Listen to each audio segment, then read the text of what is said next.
बिस्मिल्लाहिर्रहमानिर्रहीम। अस्सलाम वालेकुम नाज़रीन इकराम, मैं हूं मखदूम शहाबुद्दीन और आप देख रहे हैं मेरा फेसबुक और यूट्यूब चैनल। उम्मीद करता हूं आप सब लोग बखैर वाफ़ियत होंगे और जहां भी होंगे अपने अहले खाना समेत खुश भी होंगे और महफूज भी। नाज़रीन इकराम, तमाम तर पाकिस्तान की सियासी क़ुव्वतें जो कि अवाम की ठुकराई हुई, अवाम की जानिब से रिजेक्ट की गईं, एक जगह पर इकट्ठी हुईं और उन्होंने हुकूमत बनाने का बाज़ाब्ता ऐलान कर दिया। इस्लामाबाद में अहम तरीन बैठक और उस बैठक के बाद होने वाली प्रेस कॉन्फ्रेंस, जिसमें मरीम नवाज़ भी कन्फर्म हो चुकी हैं बतौर वज़ीर आला पंजाब और वज़ीर आज़म का ओहदा जो है और तमाम तर बंदर बांट का फार्मूला भी तय कर लिया गया है। लेकिन मामला इतना सादा नहीं है। इस वक्त आज जो कुछ भी हुआ, चाहे वो बिलावल भुट्टो की प्रेस कॉन्फ्रेंस हो मरकज़ी मजलिस आमला के इजलास के बाद, या फिर अभी जो चौधरी शुजात के घर पे होने वाली मीटिंग जिसमें तमाम तर political stakeholders, all those who were rejected by the people of Pakistan, वो इकट्ठे हुए। लेकिन उससे पहले कल रात को पीपल्स पार्टी ने इमरान खान साहब से रब्ता किया, हंगामी और एक खुफिया रब्ता। उस राब्ते का इमरान खान साहब ने जवाब भी दे दिया है और इस सब के बावजूद इमरान खान साहब को एक मरतबा फिर एक और एनआरओ की ऑफ़र कर दी गई है और इस एनआरओ की ऑफ़र पर इमरान खान साहब का जवाब भी आ चुका है। अब इस वक्त खद्दो खाल क्या होंगे, let's be very realistic. Imran Khan साहब ने जो अली अमीन गंडापुर जो है उसके वाला सरप्राइज़ दिया है, उसके बाद अब विफाक में इमरान खान एक और सरप्राइज़ देने जा रहे हैं और ये इमरान खान का नहले पर दहला होगा। 2-3 नाम हैं, मैंने आपको पहले ही बता दिया था ना, खैबर पख्तूनख्वा के 2 या 3 नाम, उनमें से ही एक नाम खान साहब ने सेलेक्ट किया। अब ज़रा विफाक में जो सरप्राइज़ है वज़ीर आज़म के कैंडिडेट का भी, पीटीआई के, और लेट्स बी रियलिस्टिक क्योंकि all the political forces are on one side, तो उसके बाद का मंजरनामा जो होगा और उसमें खान साहब क्या करेंगे, ये तमाम तर चीज़ें मैं आपके सामने रखता हूँ। अच्छा, सबसे पहले जो दिलचस्प चीज़ है वो ये है नाज़रीन इकराम के, एक जानिब तो तमाम तर पॉलिटिकल स्टेक होल्डर्स इकट्ठे हो रहे हैं और जमहूरियत, मुल्क का वसी तर मफाद, मुल्क को गर्दाब से निकालना, वही पीडीएम 2.0। इंटरेस्टिंगली इस पीडीएम 2.0 से मौलाना फजलुर रहमान साहब माइनस हैं। मौलाना फजलुर रहमान साहब के साथ ज़्यादती ये की गई कि जैसे एमकेएम को 17 सीटें दे दी गई हैं, 17 सीट्स। मुझे तो लगता है एमकेएम वालों ने खुद ही एंड पे इनकार कर दिया होगा कि इन्हें साढ़े कोल मैंबर नहीं ने जिन्हें सानू सीटां दे दी ने। तो एमकेएम को 17 सीट्स दे दी गई, 17 which is a very big number, और पीटीआई के मैंडेट पे डाका डाल के पीटीआई की चोरी करके सीटें एमकेएम को दे दी गई। नून लीग को इस तरह से सीटें दी गई हैं। मौलाना साहब के साथ ऐसा नहीं हुआ। आईपीपी को भी उनकी वर्थ से ज़्यादा सीट्स दे दी गई क्योंकि उनकी वर्थ तो सिफर थी। जिस तरह से अलीम खान और ओन चौधरी को जिताया गया, ओन चौधरी को पूरे पाकिस्तान से इतना वोट ना पड़े जितना ओन चौधरी का एक हल्के से वोट डाल दिया गया। लेकिन मौलाना फजलुर रहमान साहब गायब हैं क्योंकि ख्वाब वो देखते हैं सदर बनने के, बहुत बड़े बड़े ख्वाब हैं और आंखों के अंदर उनके जो ख्वाब और वो सजाए बैठे थे। तो मौलाना साहब गालिबन अच्छे खासे नाराज़ थे और पीडीएम 2.0 का उन्होंने हिस्सा बनने से इनकार किया। पीपल्स पार्टी भी इन्हें आगे कर रही है, लेकिन पीपल्स पार्टी साथ अपनी गुजारिशात भी रख रही है। आप ये देखें कि पीपल्स पार्टी के रहनुमा खुर्शीद शाह जो हैं, उन्होंने वजारत उज़्मा के लिए नवाज़ शरीफ के नाम की मुखालफत की। ये मैं आपको इस मीटिंग से पहले का अहवाल बता रहा हूँ ताकि आपको इसकी बेस पता हो।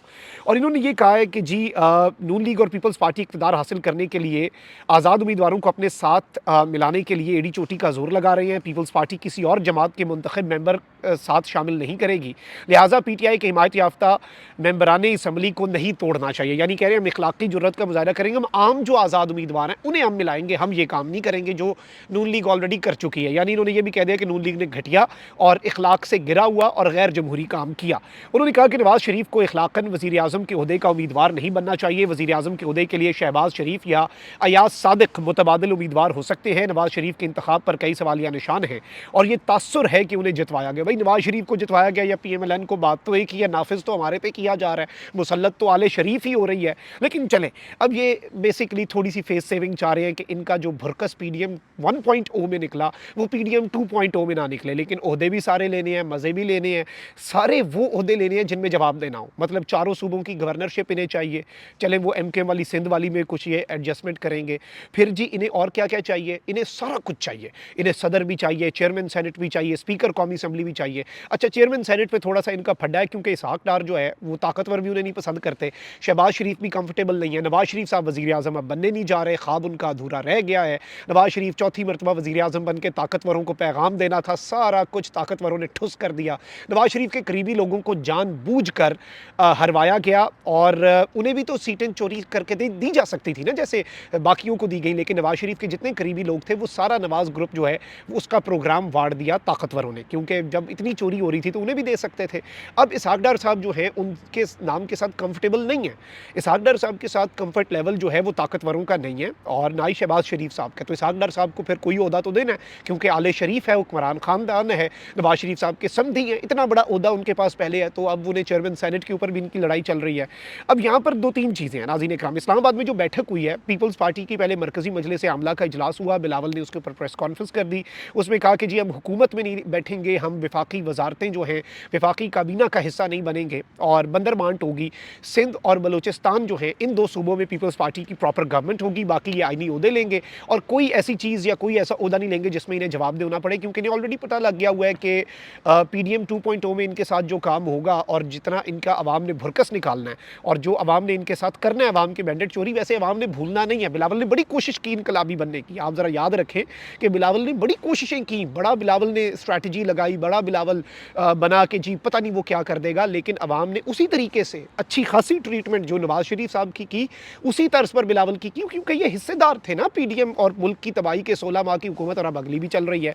अब चौधरी शुजात साहब जो हैं ताकतवरों का एक ऐसा पपेट बने कि जिसकी हिस्ट्री में मिसाल नहीं मिलती। चौधरी शुजात साहब के घर पर सियासी रहनुमाओं की आम बैठक हुई। आसिफ जरदारी, शहबाज शरीफ, MKM का वफद, इस्तेहकाम पाकिस्तान पार्टी और ताकतवरों का नुमाइंदा सादिक संजरानी, जिसके पास सीट्स तो कोई नहीं है लेकिन चेयरमैन सेनेट हैं, और वो किसे रिप्रेजेंट कर रहे थे ये आपको भी पता है, ये मुझे भी पता है। और अवाम के मुस्तरद करदा लोग जो हैं वो किस दिलेरी से यहाँ पे इनकी वीडियोज़ आ रही हैं। अलीम खान और चौधरी भी जा रहे हैं जी, MKM वाले भी जा रहे हैं, ये सारे के सारे वो लोग हैं जो अवाम की जानिब से मुस्तरद शुदा लोग हैं। और फिर आप ये भी देख लें कि इस मीटिंग के अंदर नून लीग की तरफ से शहबाज शरीफ, अयाज सादिक, इसहाक डार, साद रफ़ीक और मलिक अहमद खान जो हैं ये गए। बेसिकली इसमें आप ये कह सकते हैं कि नवाज शरीफ ने अपने ग्रुप के लोगों को भी साथ भेजा ताकि शहबाज कोई अपनी ना बीच में काम कर दे। अब एक इन्होंने प्रेस कॉन्फ्रेंस कर दी है जी, मुस्लिम लीग नून, पीपल्स पार्टी, मुत्तहिदा कौमी मूवमेंट, मुस्लिम लीग काफ, इस्तेहकाम पाकिस्तान पार्टी और बलूचिस्तान अवामी पार्टी ने बाकायदा प्रेस कॉन्फ्रेंस करके इत्तेहादी हुकूमत बनाने का ऐलान कर दिया। मुस्लिम लीग काफ के सरबराह चौधरी शुजात हुसैन की रिहाइशगाह पर मुल्की सियासी जमातों का इजलास हुआ। इजलास के बाद मीडिया से गुफ्तगू में साबिक सदर आसिफ अली जरदारी ने कहा कि मिल बैठ कर हुकूमत बनाने का फैसला किया है, चाहते हैं मसालिहत के अमल में PTI भी शामिल हो, हमारी नजरियाती मुखालफतें नहीं हैं। अब इस मुद्दे पर मैं आता हूँ। ये PTI को इन्होंने कल रात को भी एक मिस कॉल दी थी और उधर से रिजेक्ट होने के बाद आज ये इनके साथ मिले हैं। Peoples Party was taking time. उन्होंने कहा कि मुल्क के वसी तर मफाद में मुआशी एजेंडे पर सबको एक होना होगा, इलेक्शन में मुखालफतें होती हैं लेकिन मिलकर आगे चलना होगा। आसिफ जरदारी ने पाकिस्तान खपे का नारा भी लगाया। MKM के सरबराह खालिद मकबूल सिद्दीकी ने कहा कि शहबाज शरीफ का पहले भी साथ दिया, अब भी देंगे, हम सब पाकिस्तान को बेहतर सूरत हाल की जानिब ले जाएंगे। सादिक संजरानी ने कहा कि हम मियाँ साहब के साथ खड़े थे, हम मियाँ साहब के साथ खड़े हैं। साबिक वज़ीर आज़म शहबाज शरीफ ने कहा कि इलेक्शन में एक दूसरे के खिलाफ बातें करते हैं, वो मरहला ख़त्म हो चुका, वो ढोंग ख़त्म हो चुका, अब पार्लिमान वजूद में आने वाली है, मईशत को अपने पैरों पर खड़ा करना है। बिलावल की सारी बढ़कें, सारी इनकी स्टेटमेंट्स एक दूसरे के खिलाफ तमाशा अल्लाह ताला के काम है कि बहुत जल्दी एक्सपोज हो गया। ये तो 2 दिन भी नहीं गुजारे इन्होंने इलेक्शन के बाद और उसके बाद ये बुरे तरीके से एक्सपोज होकर इनके असल चेहरे अवाम के सामने आ गए। अब यहाँ पर मैं आपको ये बता दूँ कि ये जो आज पीपल्स पार्टी बड़ा बन रही है, कल पीपल्स पार्टी ने कहा था कि हम हुकूमत नहीं लेंगे और हम मैंडेट जो है वो नहीं लेंगे क्योंकि अवाम ने हमें जो आज सीटें दी है कल को ये भी नहीं देनी।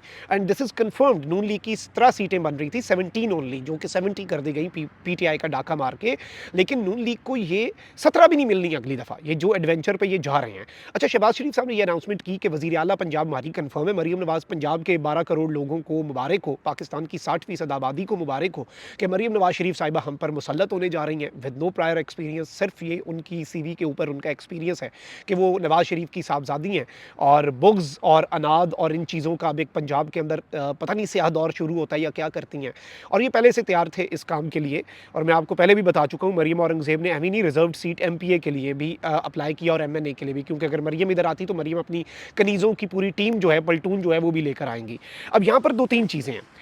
खुर्शीद शाह साहब ने एक बहुत बड़ा क्लेम किया है कि पीपल्स पार्टी ने इमरान खान से मखलूत हुकूमत बनाने के लिए राब्ता किया। यानी एक जानिब तो बिलावल ने आज इस बारे में कोई बात नहीं की, बिलावल ने सिर्फ इतना कहा कि पाकिस्तान तहरीक इंसाफ सबसे बड़ी जमात है, PMLN दूसरी बड़ी जमात है, पीपल्स पार्टी तीसरी बड़ी जमात है।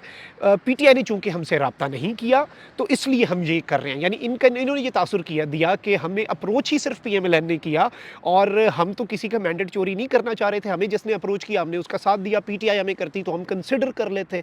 लेकिन असल कहानी जो है वो खुर्शीद शाह साहब की ज़ुबान पे आ गई, क्योंकि इन्होंने ये कहा है कि जी इमरान खान साहब को कल रात को, यानी ऑब्वियसली कल का पूरा दिन ही था, आज तो इन्होंने ऐलान किया था, इमरान खान साहब से मखलूत हुकूमत बनाने के लिए राब्ता किया गया, लेकिन इमरान खान ने मना कर दिया। अब यहाँ पर एक और चीज़ है, नदीम अफजल चंद साहब जो हैं वो भी बिलावल से बड़ी इंपॉर्टेंट कल उन्होंने मीटिंग की, फिर वो इनकी मरकज़ी मजलिस आमला में भी हैं। उन्होंने कहा कि मैंडेट कबूल करने को तैयार हैं, हमसे बात करके हमसे वोट तो मांगे। बैरिस्टर गौर ने कहा कि हम किसी से बात नहीं करेंगे। मतलब अब ये अवाम को ये तासुर देना चाह रहे हैं कि जी हम तैयार बैठे हैं PTI के लिए, लेकिन PTI ने रिजेक्ट किया, हमारे पास तो कोई ऑप्शन नहीं था, वरना तो हम PTI को वोट तो हमसे मांगते ना, हम तो PTI का वज़ीर आज़म बनवा देते। मतलब इस वक्त फेस सेविंग भी और फिर आले शरीफ की इस हुकूमत का या PMLN की गवर्नमेंट का बोझ भी नहीं बर्दाश्त करना, ऑल्दो आइनी ओहदों के मज़े भी लेने हैं, इंजॉयमेंट भी पूरी चलनी है, सदारत भी इंजॉय करनी है, चेयरमैन सेनेट और स्पीकर कौमी असम्बली, गवर्नर्स और बेहतरीन अपने दमदमे लगाने हैं इन्होंने। लेकिन यहाँ पर जो इंटरेस्टिंग चीज़ है नाज़रीन कराम वो ये है कि इमरान खान साहब ने जेल से एक पैगाम भी दिया है। बानी चेयरमैन इमरान खान ने जेल से अपने अहले खाना के जरिए जो पैगाम भिजवाया, जो कि उनके ऑफिशियल ट्विटर हैंडल पर लगा, कि पाकिस्तान तहरीक इंसाफ को बिल्कुल वाज़े और दो टोक अंदाज में 2/3 अक्सरियत सौंपने पर मैं पाकिस्तान के अवाम का शुक्रिया अदा करता हूँ। अवाम का कसीर तादाद में इंतखाबी अमल में शिरकत के लिए निकलना नहायत हौसला अफजा था। अवाम ने जिस तरह खवातीन और बच्चों समेत अपने अहले खाना के हमरा निकल कर अपने वोट का हक इस्तेमाल किया, इससे सही मानों में जमहूरियत की रूह जिंदा हुई है। इस पूरे मरहले के दौरान हर किस्म की सूरत हाल से निपटने के लिए जिस मेहनत और जांफिशानी से हमारे सोशल मीडिया ने काम किया, इसकी मैं बतौर ख़ास तहसीन करना चाहता हूँ। मैं मज़ाहमत की सकत और सलाहियत से लेस उन पोलिंग एजेंट्स की खिदमत को भी सराहता हूँ जिन्होंने धौंस और धमकियों के नारवा सिलसिले के बावजूद डट कर अपने फ़राइज़ सर अंजाम दिए और फॉर्म 45 का हुसूल यकीनी बनाया। चूँकि पाकिस्तान की अवाम नहायत वाज़े और दो टोक अंदाज में अपना फ़ैसला सुना चुके हैं, चुनाचे अब पाकिस्तान को शफ़ाफ़ इंतखाबात और जमहूरियत की अशद ज़रूरत है। अवाम के मैंडेट पर डाका डालकर हुकूमतों में घुस बैठने वालों को मैं ख़बरदार करता हूँ। अवाम के मैंडेट पर डाका डालकर हुकूमतों में घुस बैठने वालों को मैं ख़बरदार करता हूँ। ये जो सब हुआ है, इन्हें मैसेज है इस प्रेस कॉन्फ्रेंस को कि मिस एडवेंचर से गुरेज करें। अवाम के वोट पर दिन दिहाड़े ऐसे डाके से शहरियों की तौहीन ही नहीं होगी, बल्कि मुल्की मईशत तबाही के गड़े में मज़ीद गहराइयों में जा गिरेगी। पाकिस्तान तहरीक इंसाफ अवाम की मंशा पर किसी तौर समझौता नहीं करेगी और मैंने अपनी जमात को वाज़े तौर पर हिदायत दी है कि पीपल्स पार्टी, मुस्लिम लीग नवाज़ और MKM समेत किसी भी ऐसी सियासी जमात से मामला साजी मुमकिन नहीं जिसके दामन पर अवाम के मैंडेट चुराने के दाग लगे हों। Now this is something very big and a very big statement by former prime minister Imran Khan साहब। अब यहाँ पर मैं आपको कुछ खबरें, चूंकि मैंने आपको कहा था मैंने देनी है। एक जानिब तो आसिफ अली जरदारी ने यह बात कही है कि जी हमने लार्जर इंटरेस्ट के अंदर मुल्क के वसीतर मफाद में गवर्नमेंट बनाने की बात कर रहे हैं, लेकिन हम PTI के साथ रिकनसाइल जो है, रिकनसिलिएशन, मफाहमत जो है हम PTI के साथ करने के लिए तैयार हैं। यानी एक मरतबा फिर कल पीपल्स पार्टी ने PTI को NRO के लिए ताकतवरों के बिहाफ पे या जैसे भी पेशकश की, और आज सारे पॉलिटिशियंस जो हैं उन्होंने भी PTI को इस सब के अंदर। लेकिन इमरान खान साहब क्या करें? इमरान खान साहब जो अवाम के मैंडेट पे डाका डाला है, इनके साथ रिकनसाइल करके उस डाके को लेजिटिमाइज कर दें, इनके साथ मिल जाएं। इतना ही सादा है। अवाम ने वोट जिस चीज़ के लिए दिया है कि ये सारे के सारे हम रिजेक्ट करते हैं, ये सारे रांदाए दरगाह हैं, एक दरगाह पे जो सारे इकट्ठे हुए रांदाए दरगाह, ये सारे वो हैं। तो ये जो चीज़ें हैं, और इमरान खान साहब के लिए तो वही शेर है कि गिनती में बेशुमार थे, कम कर दिए गए, हम साथ के कबीलों में जम कर दिए गए। तो ये दिस इज़ अ रियलिटी, ये PTI के साथ हुआ है। अब यहाँ पर मैं आपको बताऊँ, जैसे चीखें आप सुनाई दे रही हैं ना आपको कि जी वज़ीर आला KP पे इनकी चीखें आसमानों तक हैं। सारे सहाफ़ी एक दूसरे, कुछ तो 4-5 ऐसे टाउट सहाफ़ी, उनका बस नहीं चल रहा, वो अपने बाल नोचें, अपने कपड़े फाड़ दें कि भाई हो क्या गया अली मीन गंडापुर, इतना डर है। अच्छा, वहीं दूसरी जानिब PTI वज़ीर आज़म के लिए अगर उम्मीदवार खड़ा करती है तो उसमें चांसेस हैं कि खातून को, और दबंग खातून जिसमें ज़रताज गुल का भी चांस है और शंदाना गुलजार साहिबा, दोनों बेहतरीन चॉइसेस हैं। और ये एक स्टेटमेंट होगी, obviously PTI will not be able to have their own PM candidate succeed, लेकिन ऑब्वियसली एक स्टेटमेंट जाएगी। अब आते हैं अपोजिशन लीडर पर, क्योंकि रियलिस्टिक अप्रोच यही है, विफाक में, नेशनल असम्बली में इनकी हुकूमतों को टफ टाइम देने के लिए एक ऑप्शन है कि जी लतीफ़ खोसा साहब जो हैं, बड़े सॉफ्ट स्पोकन और बड़े बड़े ज़ाहिर बात है, आपको पता है तमाम तर चीज़ों को समझते हैं। फिर उमैर नियाज़ी साहब भी हैं और इमरान खान साहब के पॉलिटिकल मामलात बड़ा देखते हैं, इमरान खान साहब ट्रस्ट करते हैं। फिर एक और ऐसा नाम भी है, तीसरा नाम जो अपोज़िशन लीडर के लिए इस वक़्त डिस्कस हो रहा है। ये तीनों नाम चेंज भी हो सकते हैं अभी तक के। वो नाम नाज़रीन इकराम ऐसा है कि वो सुन के इनकी चीखें जो हैं और इनके अगले पिछले जो प्रोग्राम है वो बढ़ जाने, और वो नाम है शेर अफ़ज़ल मरवत का। शेर अफ़ज़ल मरवत भी इसमें हो रहा है, और अगर शेर अफ़ज़ल मरवत वैसे आ गया तो आपको अंदाज़ा नहीं है। बाकी तो सॉफ्ट स्पोकन लोग हैं, ऑल्दो वो भी टफ़ टाइम देंगे अपने तरीके से, in their own way, everyone has their own way ना। लेकिन शेर अफ़ज़ल मरवत ने तो इन्हें कहीं नहीं छोड़ना। शेर अफ़ज़ल मरवत को तो ये चुप करा के दिखाएँ। तो अगर तो ये खान साहब ने मूव कर दिया तो अली अमीन गंडापुर के नाम पे उठने वाली चीखें आप भूल जाएँगे। इनकी मरीख़ तक पहुँचेंगी चीखें अगर शेर अफ़ज़ल मरवत का नाम आ गया तो। ये भी चांसेज़ है, मैंने कहा आपको खबर दे दूँ। अपना बहुत ख़्याल रखिए। अल्लाह निगहबान, पाक ज़िंदाबाद।